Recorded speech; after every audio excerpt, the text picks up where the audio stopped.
Winter in Montana, 1882. Snow fell thick as a curtain, swallowing the frozen tracks. No train would be coming. At the far end of the platform, Lydia Hayes sat hunched on a bench, clutching a worn cloth bag that had been thinned by time. Her small hands were stiff, nails blue with cold. Each breath rose in a faint white plume, fragile as if it might vanish into the air itself. She was only 18. A black girl, slight and hollow-eyed beneath a threadbare shawl. Days of rattling across the east on hard seats had carried her here with a single hope, that a man would step forward to claim her, to offer her a roof, a place she could call her own. But when the coach door opened, the man only looked her over once from head to toe, lips curling with disdain. Too young, too common.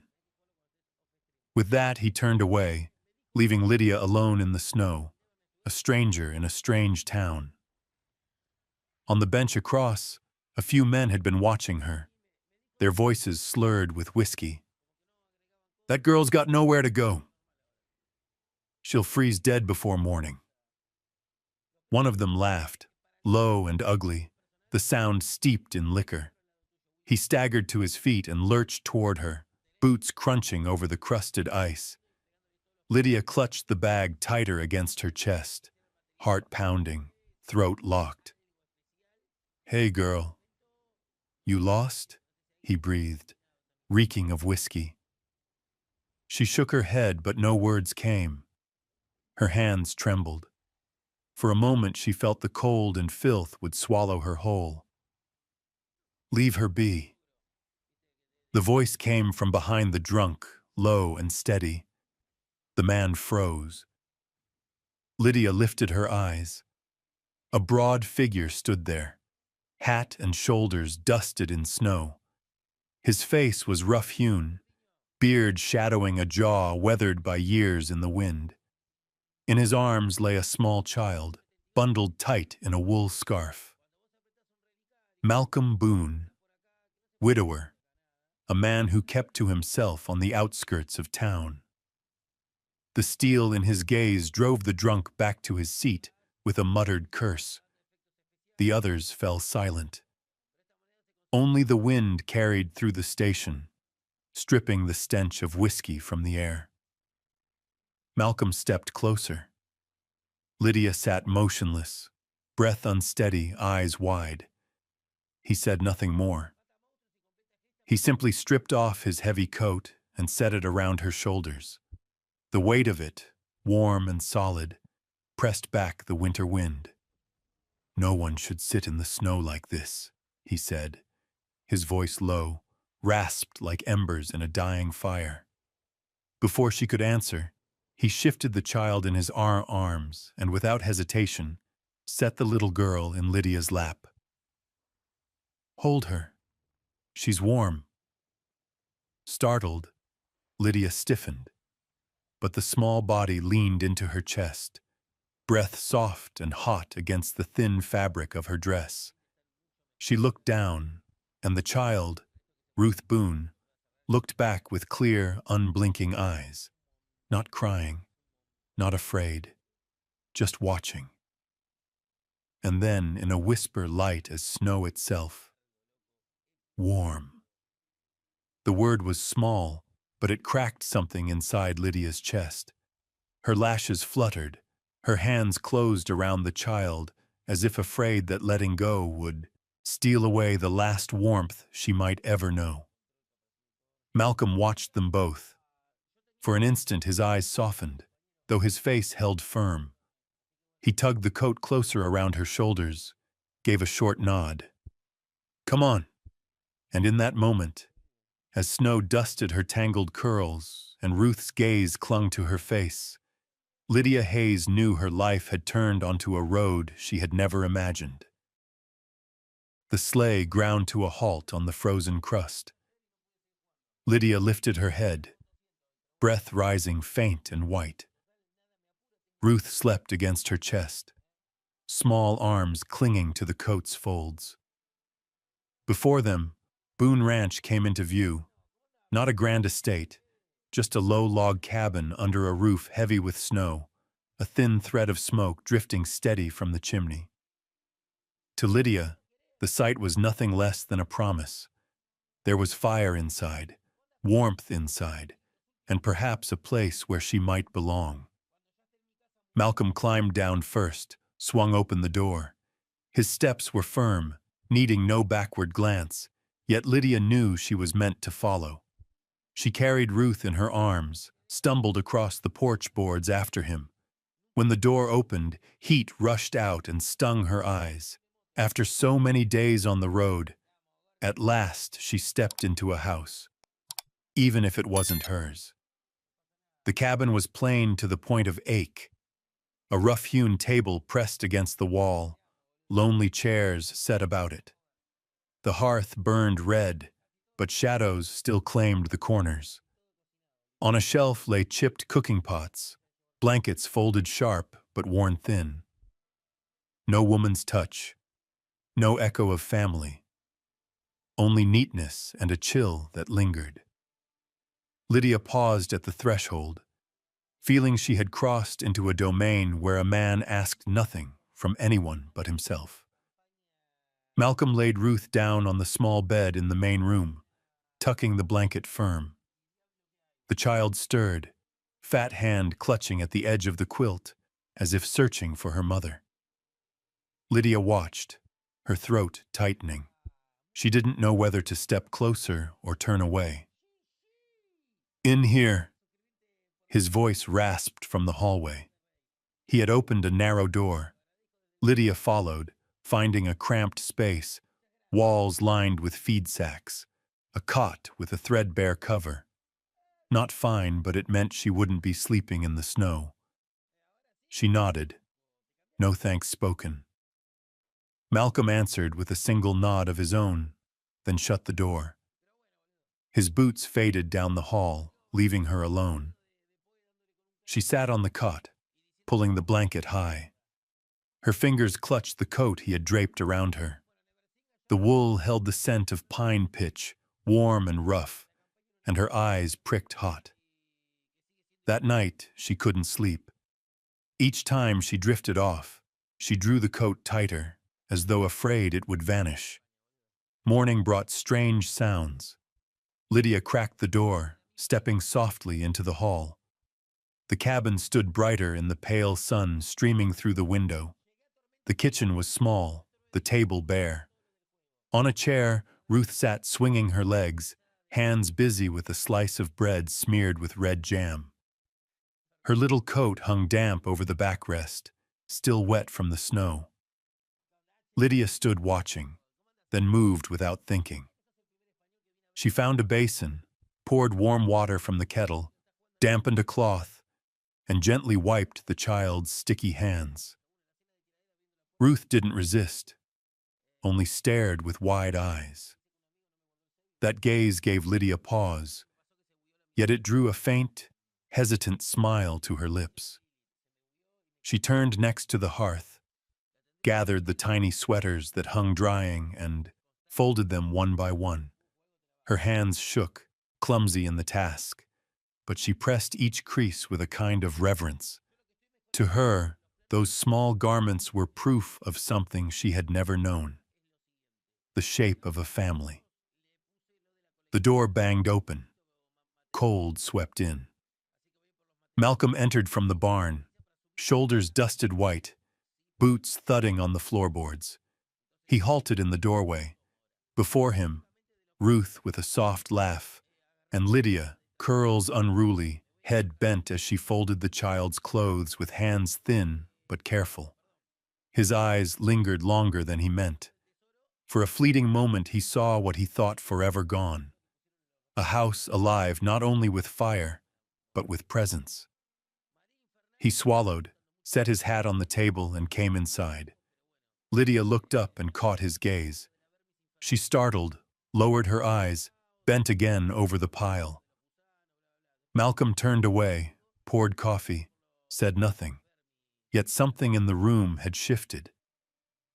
When Ruth finished her meal, Lydia cleared the dishes, her hands trembling still, but her eyes steady. Malcolm watched, half ready to stop her, but let it be. He drank in silence, letting her quiet presence stretch across walls that had long been empty. Later, as Lydia returned to her small room, she heard his boots cross the porch again, heading toward the barn. Ruth stayed behind, drawing circles with a finger on the table, eyes flicking now and then toward Lydia. She spoke no word, but in that look Lydia felt the edge of belonging. No full claim, not yet family, but not wholly an outsider either. She shut her door and leaned against it, unease stirring. Was this only a shelter? A pause in the road? Or could it be something that endured? Her hand found the coat once more. The warmth from last night still clung there. For the first time in many days, a fragile spark lit in her chest. Perhaps she would not have to wander anymore. That morning Lydia rose earlier than usual. The fire still glowed faintly from the night before, wood popping in the quiet kitchen. Ruth had just woken, hair tangled, eyes half shut, clutching her worn stuffed bear. Lydia knelt before her, touched her shoulder gently. "Would you like a warm bath?" Ruth froze. Since her mother's passing, no one had bathed her but Malcolm, and he did it rough, pouring cold water quickly. The child hesitated, fingers gripping her bear tight. Lydia smiled, soft and steady. Like a warm spring, not cold. She boiled water, poured it into a small wooden tub. Steam rose, blurring the air. Ruth peeked at her, then gave a tiny nod. Lydia pulled up a chair, carefully undressed her. Ink stains marked her hands, dirt clung to her legs, and Lydia's chest tightened at the sight. At first the child shrank, but when Lydia scooped warm water, trickling it through her hair with a whisper, "It's like summer rain," Ruth suddenly burst into giggles. The sound filled the cabin, a house long used to silence. Ruth laughed, high and bright, echoing off the walls. Lydia froze, startled, then smiled herself, hands gentle as she washed the girl's hair. Outside, Malcolm split wood. The axe bit sharp, logs cracking apart, sweat on his brow despite the cold. He stiffened when the laughter reached him through the door. How long had it been since he'd heard that sound? His shoulders sagged, his grip on the handle loosened, and his blows slowed. A heart he thought sealed forever stirred at the pure, remembered sound of his daughter's joy. That evening, Lydia tried her hand at supper. She wanted to prove herself useful, not a burden. She searched the pantry. A strip of dried meat, an onion, a few potatoes.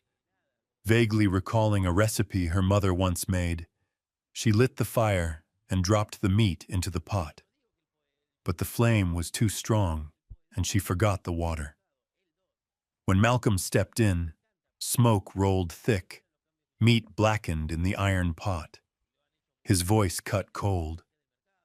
"You trying to burn this place down?" Lydia flinched, eyes wide. The words hit like a blade. I only wanted to cook for you both. If you don't know, don't guess." The words struck like ice. She dropped the spoon, fled into the snow, tears spilling as she stumbled across the yard and into the barn.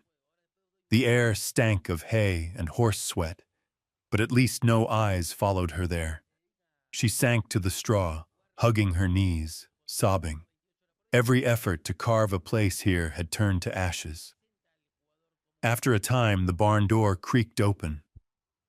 Ruth appeared, clutching her bear tight to her chest. She crept forward, small feet rustling the hay. Lydia looked up, wiping her face. Ruth said nothing at first, only pulled a broken cookie from her pocket and pressed it into Lydia's hand. "Don't go." The words were whispered, eyes locked to hers, innocent but resolute. Then the child wrapped her arms around Lydia's neck, the smell of her hair clean and sweet. Lydia trembled, holding her back, tears falling again, this time because she was wanted. Ruth returned to the cabin, cheeks flushed, and faced her father. "Papa, you say sorry." "You made her cry." Malcolm halted, staring down.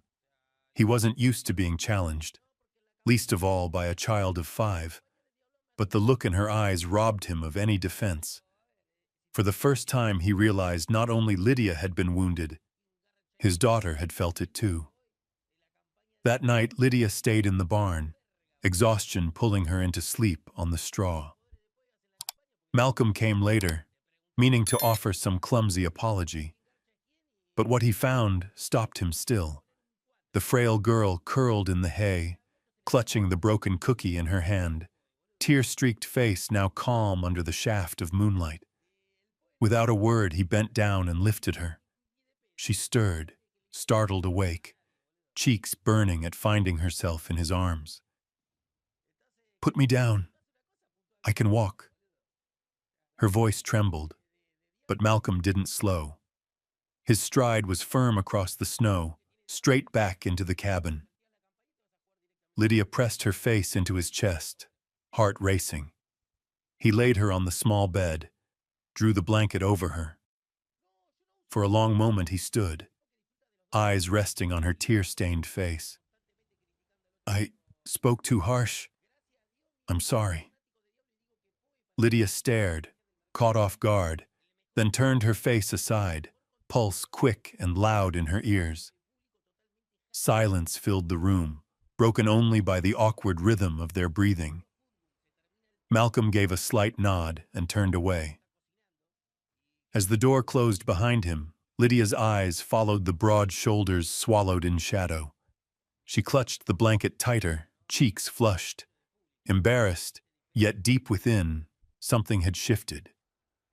The first day Lydia rode with Malcolm into town.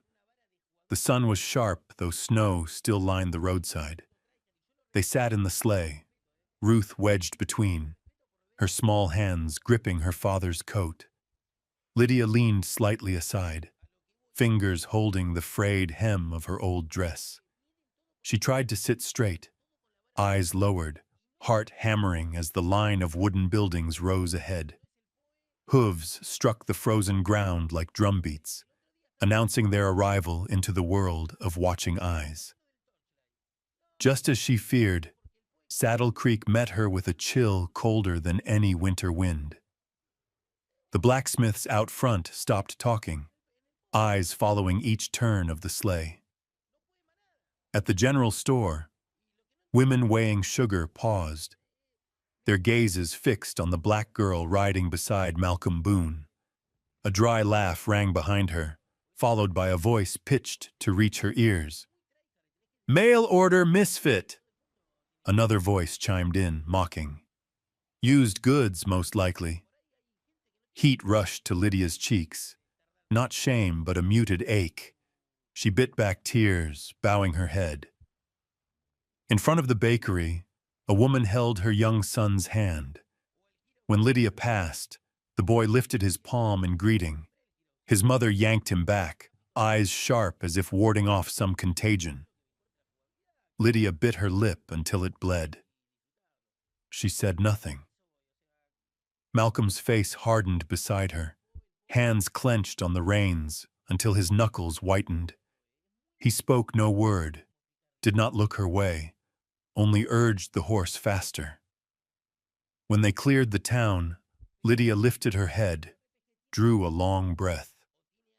The sting still clung to her chest, but she forced the tears down. She had grown too used to being looked down upon to grant her tormentors the victory of seeing her weep. In the days that followed, she rarely left the ranch. Instead, she worked. washing clothes, mending table linens, scrubbing dishes. Slowly her touch left its mark everywhere. Kitchen tidy, Ruth's blankets sun-sweet, a cloth spread across the table. The ranch became more than wood walls and shadows. It breathed now with the presence of a woman. Malcolm gave no praise. But one evening, as Lydia cleared the table, he set before her a bowl of hot soup. No words, no lingering glance. Yet it was enough to make her sit still, hand tightening around the spoon. Ruth noticed first. One afternoon, she scribbled with charcoal on a scrap of paper, then ran to the table, proud. The drawing was simple. 3 figures, one tall, one small-haired, and a little girl between, linked together by a lopsided red heart. She pointed them out in turn. Me. Papa. Mama. Lydia froze. Her chest caught. Malcolm frowned, staring at the sketch, lips pressed thin. He said nothing, only slid the paper aside. Ruth pouted. Lydia bent her head, hiding the faintest smile. Deep inside, a small light flickered, weak but enough to guide a weary heart. That night, when Lydia returned to her narrow room, she found a pair of shoes set neatly at the bed's foot.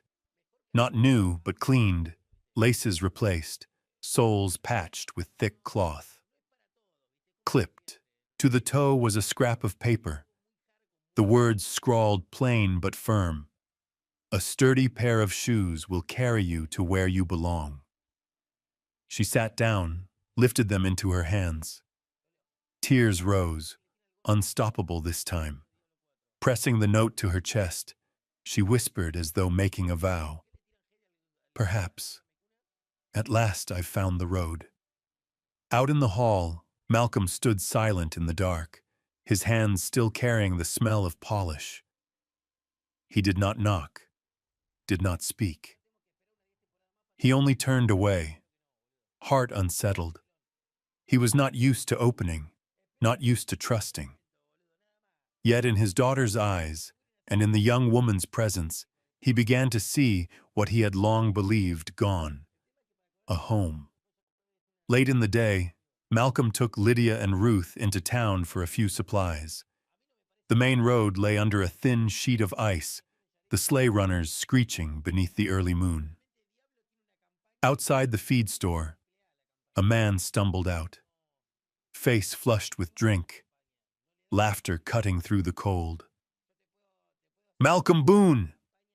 he bellowed, slapping Malcolm's shoulder, his eyes sliding to Lydia standing silent. "So when's the wedding, Boone? Gonna turn that girl into a nanny for hire?" The roar of laughter from his friends struck like a blade. Lydia froze, every word carving itself into her chest. Her face burned hot while the rest of her body chilled. She lowered her head, clutching her small bag close, pretending not to hear. Malcolm gave no reply, only pulled Ruth nearer and walked on. But his silence pierced Lydia sharper than the mockery. That night, after the cabin had gone dark, Lydia sat alone in her small room. She laid out her thin bag on the bed, folded her few belongings inside: a worn dress, a handkerchief, the shoes Malcolm had given her. Her trembling fingers brushed the scrap of paper she still kept tucked away. The ranch had given her warmth, but the stairs in town, and Malcolm's silence, reminded her she was still an outsider. Tears slid soundless.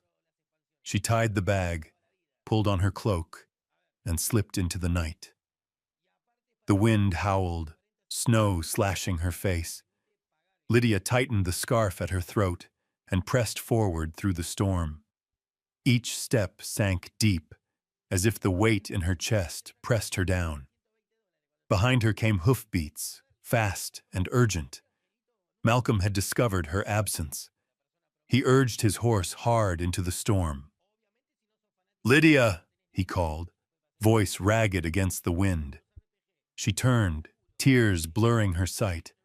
Through the swirling dark, his horse struck ice. He hauled at the reins, but too late. The animal slipped, and Malcolm crashed to the ground, a cry torn from him. Lydia ran to him, heart racing. Are you hurt?" His teeth clenched, hand clutching his thigh, pain keeping him from standing. Lydia dropped her bag, knelt beside him, panic rising. The storm whipped her face raw, but all she saw was the man shuddering in pain. Without thought, she slid an arm beneath his shoulder, straining to lift.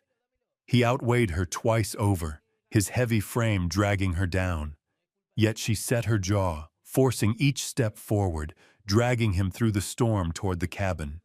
Every stumble, every muffled groan, every time his hand clenched her thin arm, through it all, their eyes met in the white fury, locked for what felt an endless span.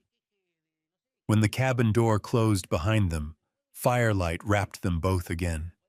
Lydia eased Malcolm onto the long bench, hurried to feed the flames.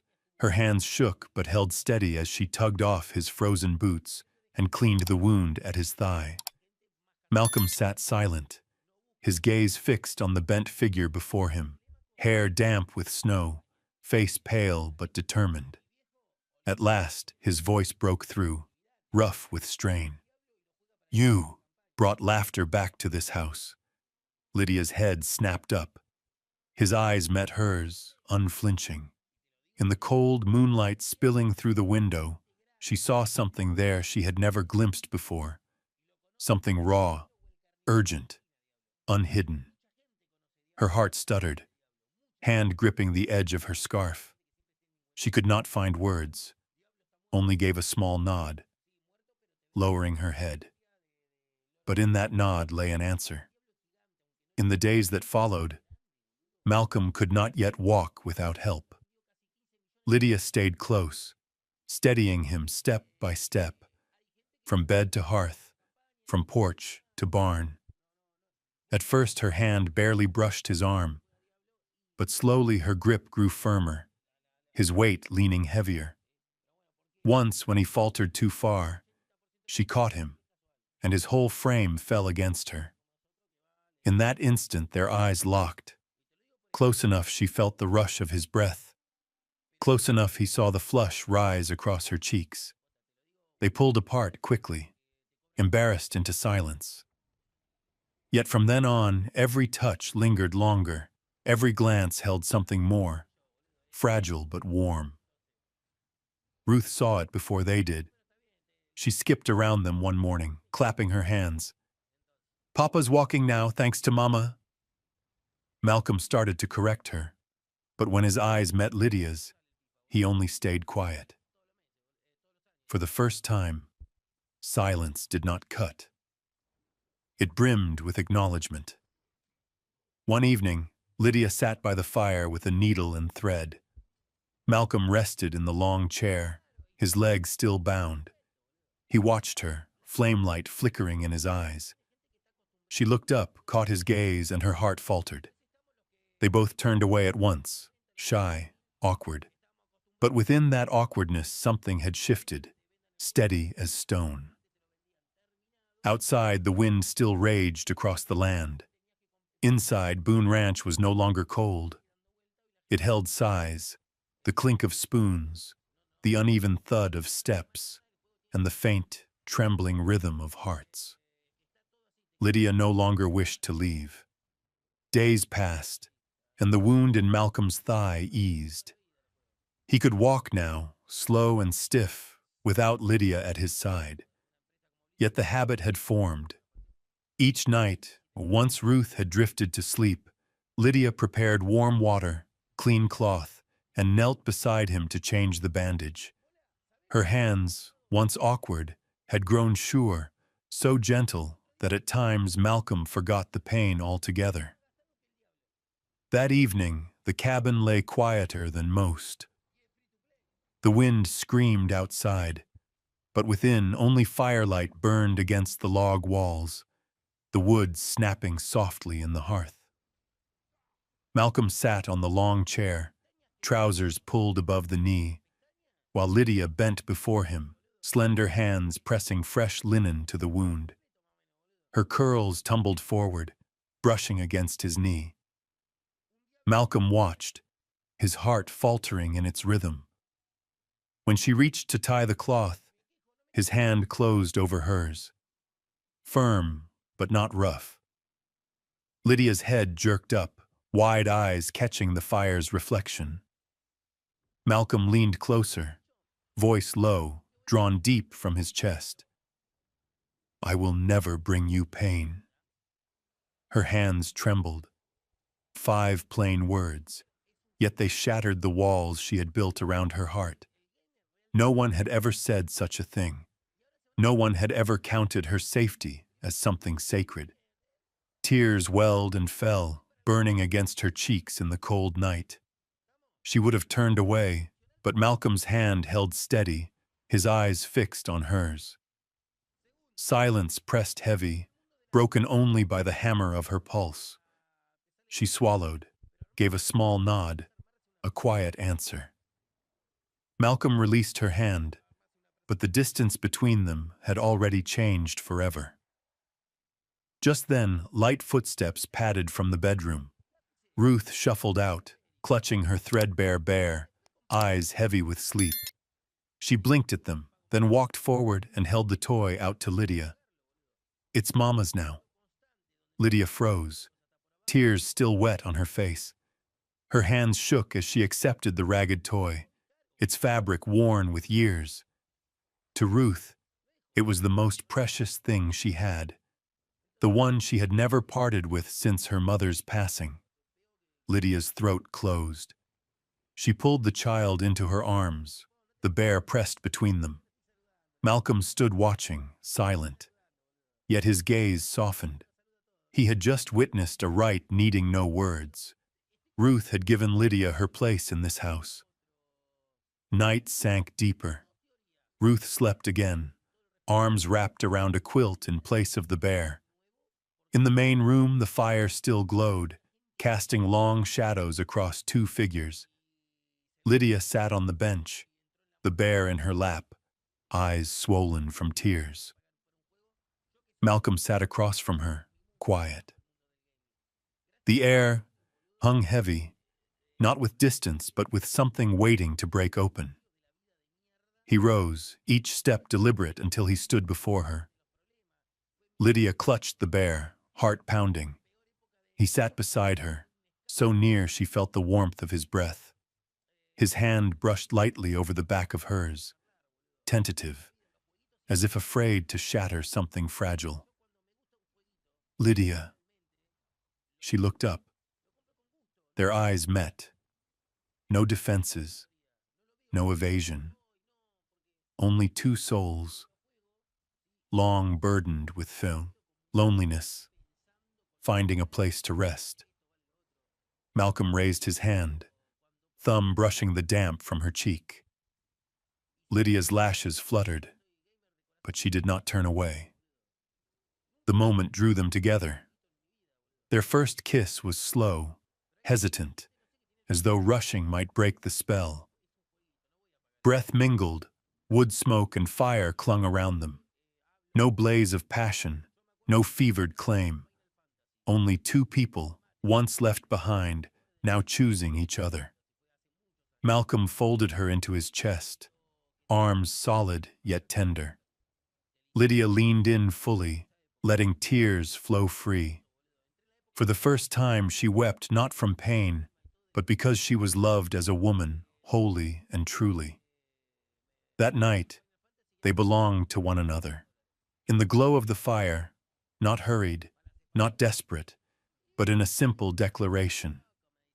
Lydia was no longer cast aside, no longer the bride abandoned. She was seen, she was chosen, she was kept. And when sleep finally claimed her in Malcolm's arms, the old bear slipped to the floor. In the flicker of flame, their shadows formed 3 together, for the first time a family whole. That afternoon, the sky pressed heavy, gray enough to bury the valley whole. Wind screamed through the canyon, carrying a cold sharp as a blade. Malcolm nailed boards over the window frames, stacked wood by the hearth, bracing for the storm rolling down on them. Ruth played on the rug, the old bear tucked in her arms, cheeks flushed brighter than usual. Lydia noticed first. When she bent close, her hand to the child's forehead, the heat nearly made her gasp. Malcolm, Ruth's burning. He spun around. One touch was enough.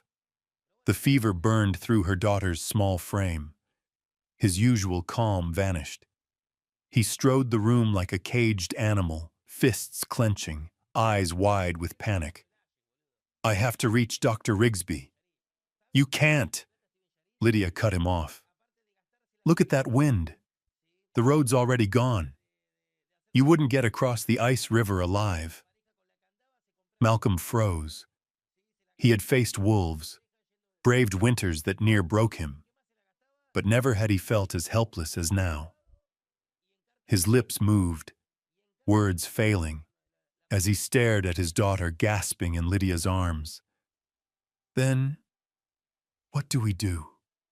Lydia clutched Ruth tighter, dragged more blankets close, stoked the fire high. Her voice trembled but held steady. I'll stay here with her. We keep her warm, wipe her sweat, give her water, a sip at a time, and pray. Pray the fever breaks. Night came heavy. The blizzard howled, slamming fists of snow against the walls. Inside, the fire roared, but no heat could drive away the fear that filled the room.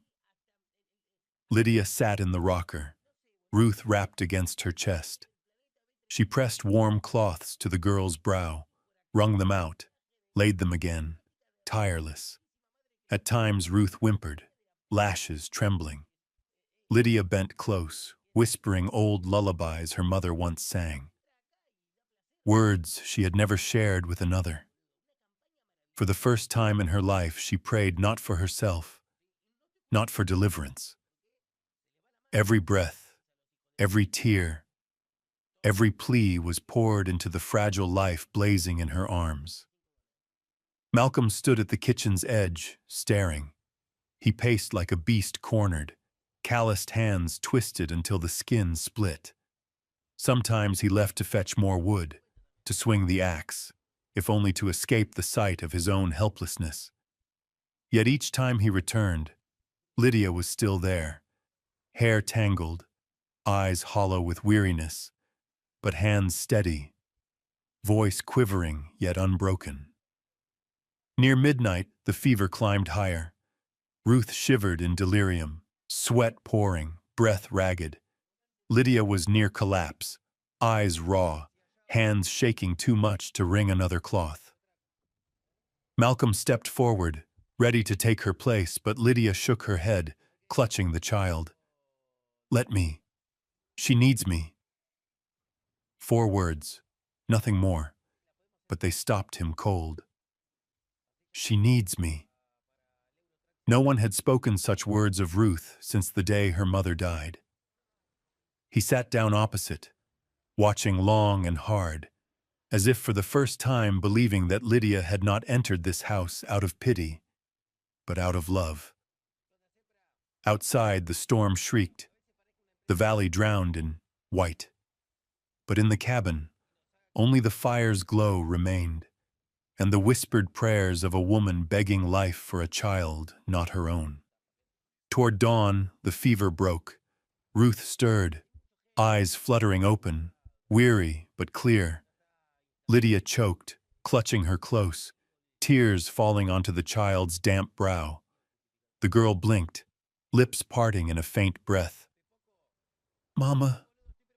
The word was small, fragile as the wind through the eaves, yet it pierced straight through Lydia's chest.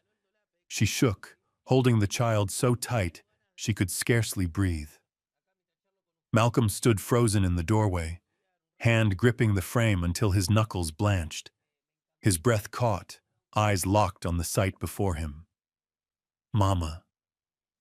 That word swept aside every doubt, every barrier. He saw plain. Ruth had chosen. And Lydia had become part of this family. By the time morning light bled through the mountains, snow still lay thick, but the storm had quieted. Inside the cabin, Ruth slept peacefully in Lydia's arms, breath steady. Lydia sat hollow-eyed, a weary smile flickering on her lips. Malcolm stepped forward and sat beside her. He said nothing, only set his broad hand gently on her shoulder. The touch was firm, wordless, like a vow. For the first time, his eyes on her held no reserve, no suspicion, only trust and gratitude. In the pale dawn light, Lydia felt the truth settle deep. The old wounds were still there, but a new family had taken root, right in the heart of the harshest winter. Spring stretched across the prairie. Snow thawed, strips of green pushing up from soggy earth. Horses ran, manes streaming in the new sun, their breath white in the clear air. Lydia stood at the wooden fence, watching, her face bright in the morning light. She was no longer the thin girl who had trembled at the station. She was a woman who could lean on herself. Ruth darted about at her mother's feet, skirt flying, clutching a wildflower she had just picked. The child's laugh rang through the yard and made Malcolm pause as he came from the barn, shoulders dropping a fraction. The house that had once been all silence now brimmed with sound. Then the past, Lydia had thought, left at the depot, found them. One afternoon, as Malcolm led a horse home, a figure appeared at the ranch gate. He sat straight in a long coat, squinting under a wide-brimmed hat. Lydia went still at once. It was the man who had left her on the platform, the same man who had sneered, "Too young, too common," and turned away. He dismounted and walked up, a smug smile on his face. "I looked everywhere. Now I know where you've been hiding." Lydia stepped back, her chest weighty. "What do you want here?" "To take you back," he said, blunt. "I thought it over. Maybe you're not so bad. Marry me and you'll have a roof, food, clothes. If not, you'll go back to servant work. You owe me. You don't get to choose." The words fell like a chain meant to bind her again. Lydia trembled, then flared with fury. "I don't owe you anything. You left me like damaged goods. I won't go back." The man hesitated, then spat. "You think Boone'll keep you forever? You're a burden. He'll toss you out soon enough." A dry click of metal answered. Malcolm stepped forward from the porch, his shotgun steady in his hands. His eyes were steel. His voice was low and heavy. "She belongs to me. No man has any right to touch her, least of all scum like you." The man's color drained when he saw the black barrel. He backed off, snarling, spat on the ground, and managed a forced laugh. "You'll regret this day." He vaulted back into the saddle, cracked his whip, and rode hard across the fields, leaving dust behind. Lydia collapsed to the step, hands over her face, tears breaking free like a long-stopped river. All the shame, fear, and the memory of being abandoned rushed back at once. Ruth heard and ran out, arms small and fierce around Lydia's neck. "Mama, don't cry, I'm here." Lydia clutched the child and sobbed. Malcolm dropped to his knees beside them and wrapped both in his broad arms. His voice came low and sure, a wall against the wind. "It's all right. I'm here. No one's taking you away." Lydia buried her face in his chest, Ruth between them, and they held each other under the long dusk. In that moment, Lydia knew the past might come, but she was no longer alone. Malcolm guarded her not only with a gun, but with a heart that had opened after Saon, years that felt like stone.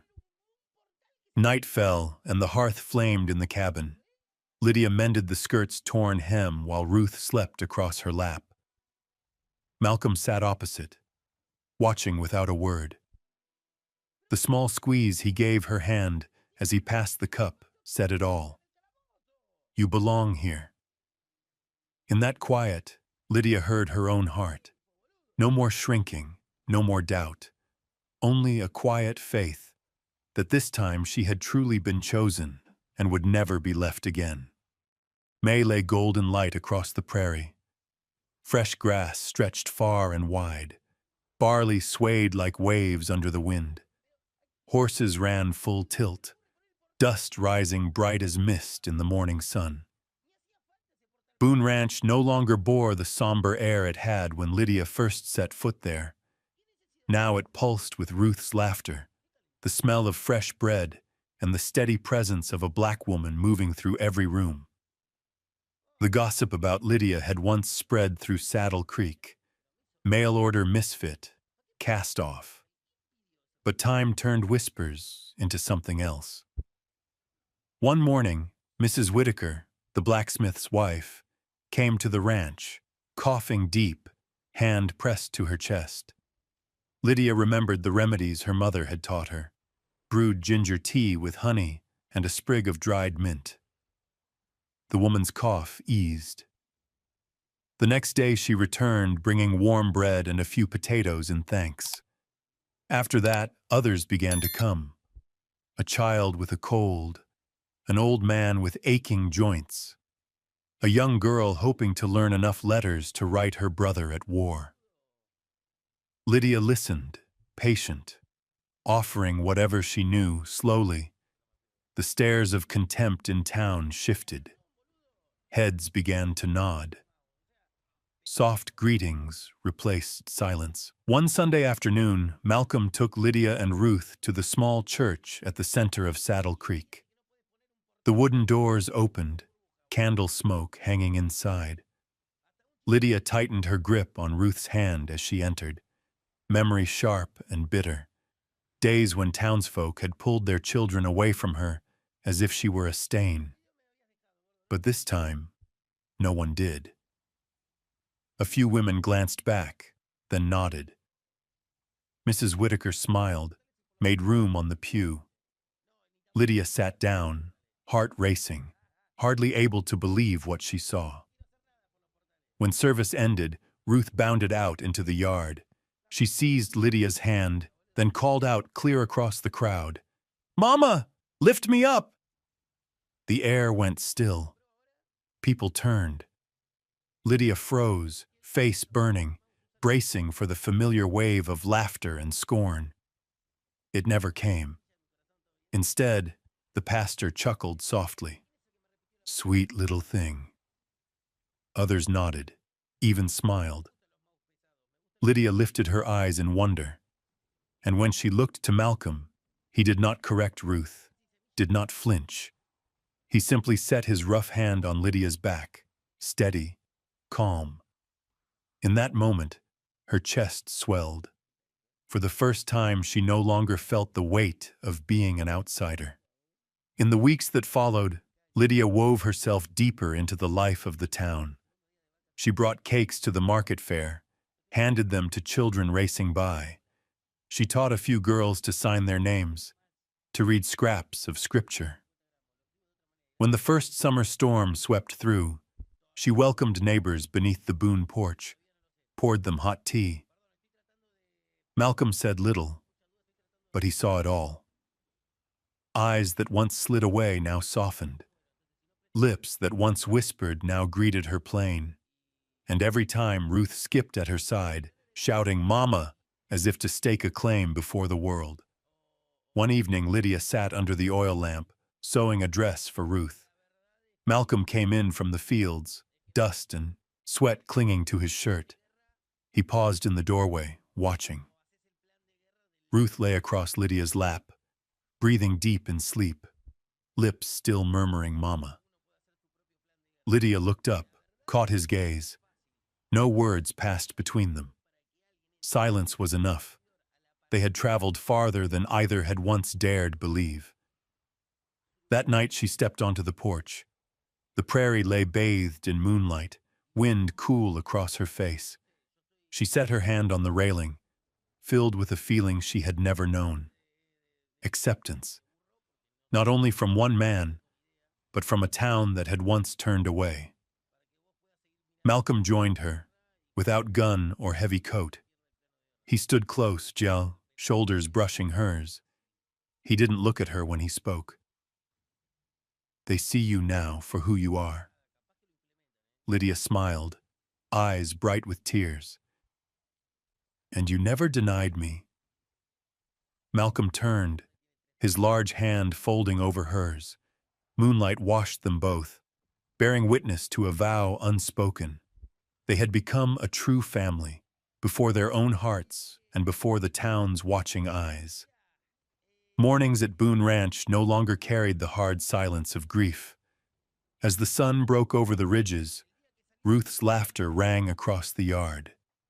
She ran in circles, linen dress flying, humming half-tuned songs Lydia had taught her.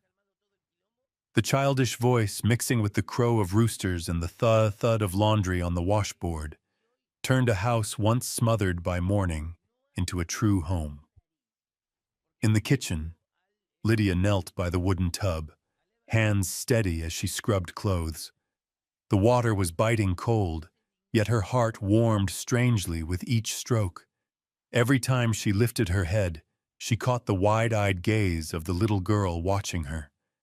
Ruth giggled when splashed. The sound so bright, Lydia knew she was not just surviving here. She was needed. From the barn, Malcolm returned, boots soaked with morning dew. He stopped at the doorway, arms folded, and watched the scene inside. Lydia with a kerchief tied over her hair, Ruth dancing beside her. He had seen it every morning of late, yet it struck him each time, a piece he thought widowhood had buried forever.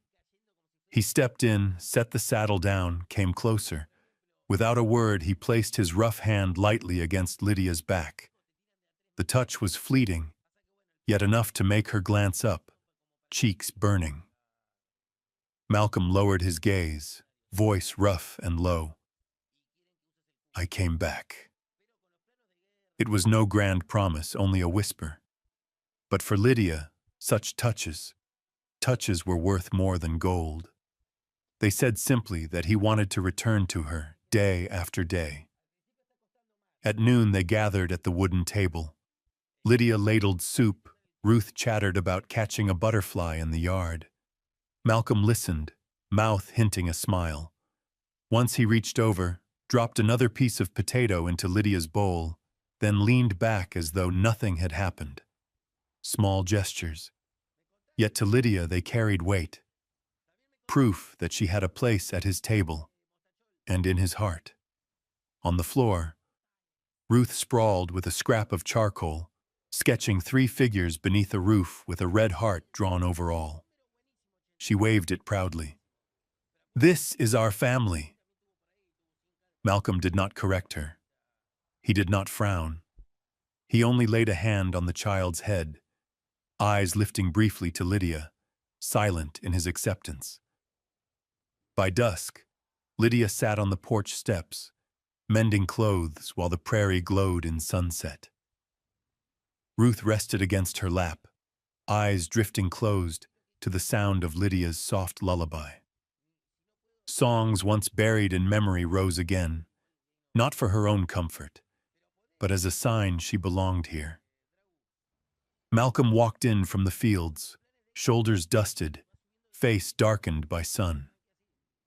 He halted for a moment, staring at the picture before him.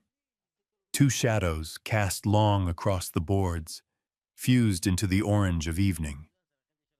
Something deep stirred in him, tender and unspoken. He stepped closer, hand settling gently on her shoulder. She glanced up, caught his eyes, then bent quickly over her sewing to hide her smile. Words were unnecessary. The silence in this house had become their language. That night, Ruth slept soundly in her small bed. Lydia banked the fire, drew the blanket higher, and turned. Malcolm sat at the table, still turning a small knife he had been sharpening. When she passed, he held out a wooden box, plain and unpolished. For you. Inside lay a simple comb, carved by hand, rough but careful. Lydia froze, fingers trembling as she touched it. Why? Why would you make this? Malcolm shrugged, eyes lowered. Saw you using your hands to smooth your hair. Thought this might be easier. Her eyes filled. No one had ever noticed such a small thing about her. She pressed the comb to her chest, whispering, voice breaking. Thank you. Malcolm rose, came near, set his broad hand against her cheek. Lydia looked up, heart racing, eyes locked with his in the lamplight. No kiss was needed, no oath spoken. That moment alone said enough. They belonged to each other. Days followed, filled with sounds Malcolm once believed he'd never hear again. Ruth sounding out her letters, Lydia calling across the yard when the wind rose, laughter mingling with the whinny of horses. For Lydia, every touch on her back, every fleeting glance, every rough murmur of "I came back" became a treasure. She needed no loud declaration, no wedding ceremony. A family had already taken root here, in the warmth of the fire, in the rhythm of laundry, in the quiet weight of his hand on her shoulder, and in the clear voice of Ruth calling her mama. Lydia knew at last she was no longer lost.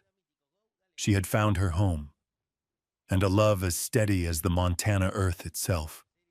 That afternoon, Montana wore a coat of gold. The setting sun spread its light across the prairie, turning young grass into a sea of fire. Boone Ranch stood quiet in the glow, the porch casting long shadows on the boards. Lydia had just finished the wash, hanging each piece on the line, listening to the wind carry the warm scent of grass. Malcolm stood by the fence, eyes fixed on the field. He had come back from the barn, clothes still smelling of dry hay, but his mind was restless. For days he had carried thoughts he had never spoken. Each night he watched Lydia by the fire, Ruth curled against her, and his chest grew heavy, as though words long unsaid pressed against his ribs. He walked toward the porch, boots striking steady on the wood. Lydia looked up, startled at the fire in his eyes. Malcolm did not circle around his meaning. His voice came deep, edged with both tremor and resolve. You made my heart beat again. The garment slipped from Lydia's hands. Those words burned through her, undoing the quiet belief that she was only his cook, his child's caretaker, his companion through empty days. Now the world beneath her feet tilted. Malcolm stepped closer. No ring, no wooden box, no polished speech, only his calloused hands held out before her. I have nothing but this land, these hands, and a heart I thought long dried. But if you'll have me, all I need is your word. Lydia's throat tightened, tears welling and breaking free. She placed her trembling hand in his.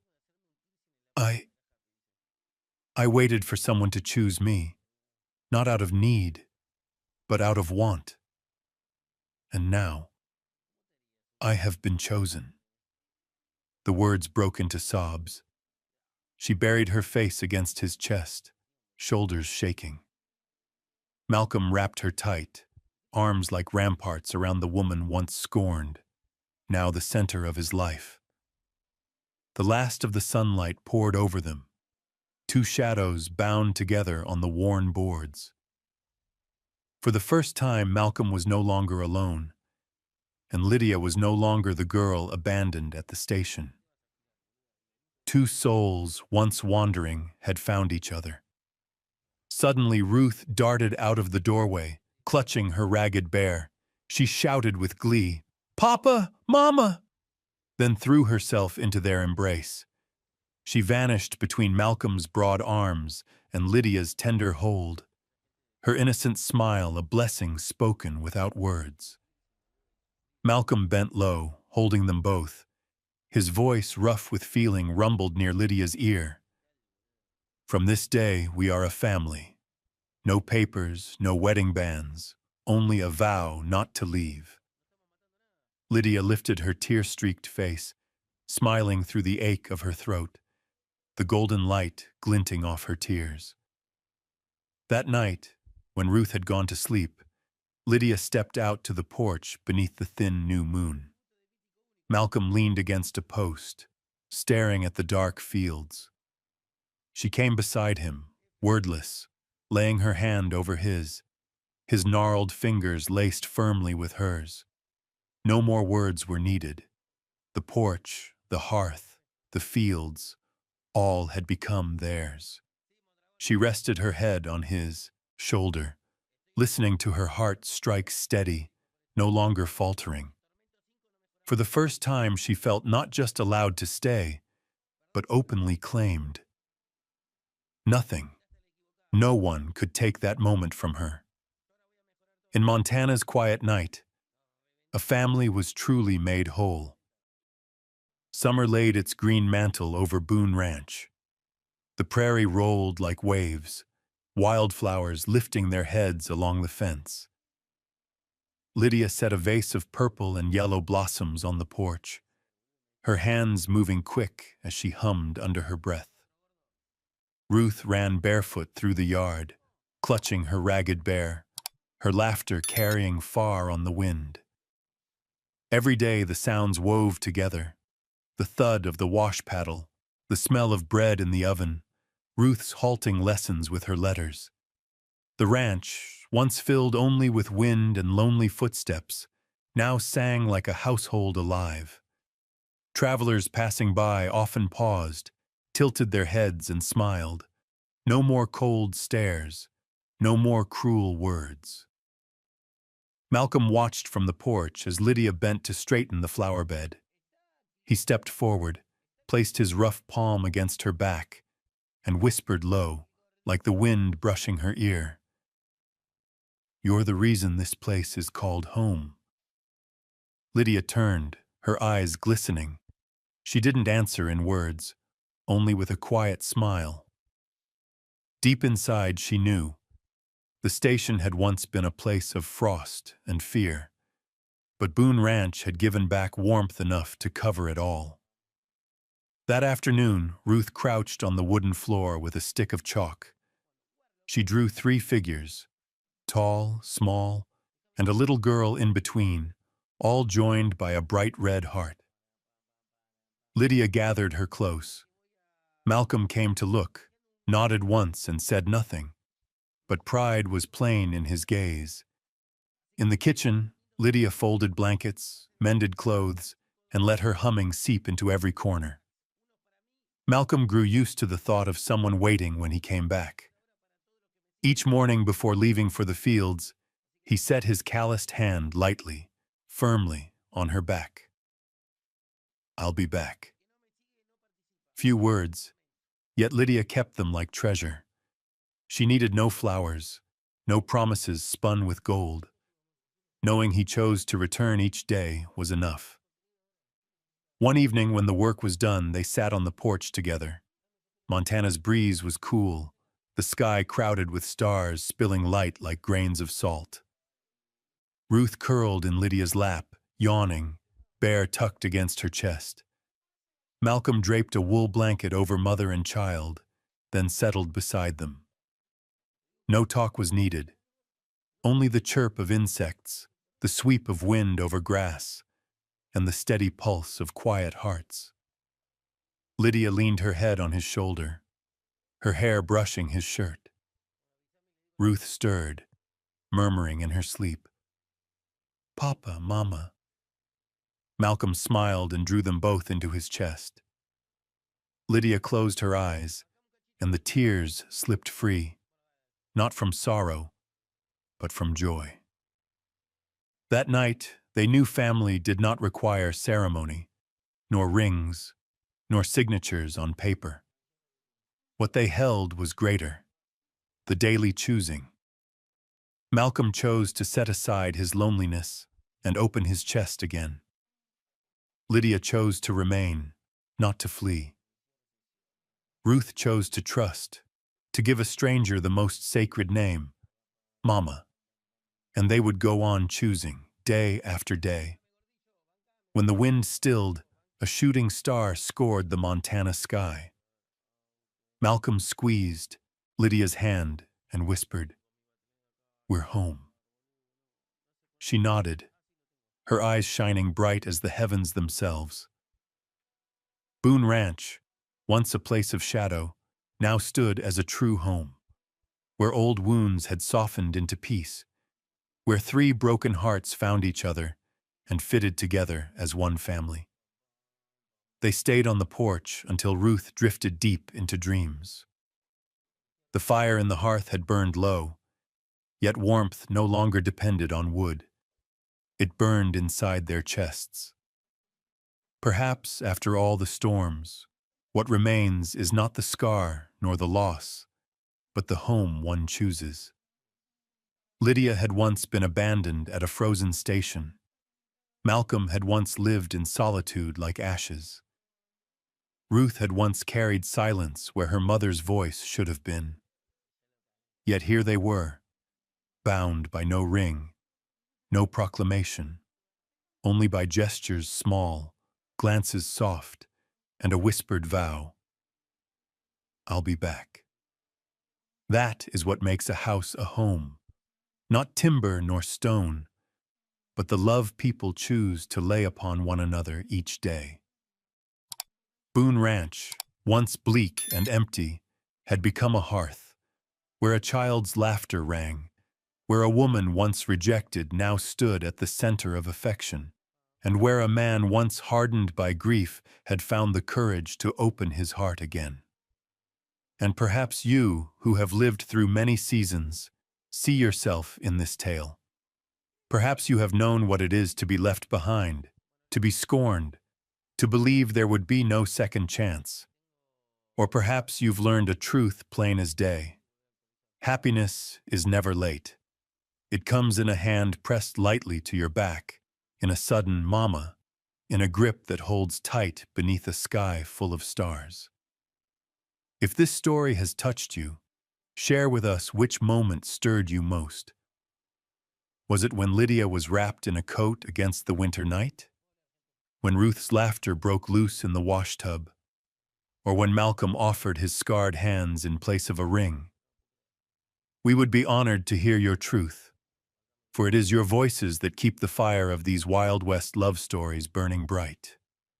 Don't forget to press like if warmth reached your heart, and subscribe to join us on the trail ahead. Leave a comment. Tell us of a memory, a person, or a moment when you knew this is home. For in the end, love is not the grand gesture. It is the daily choosing.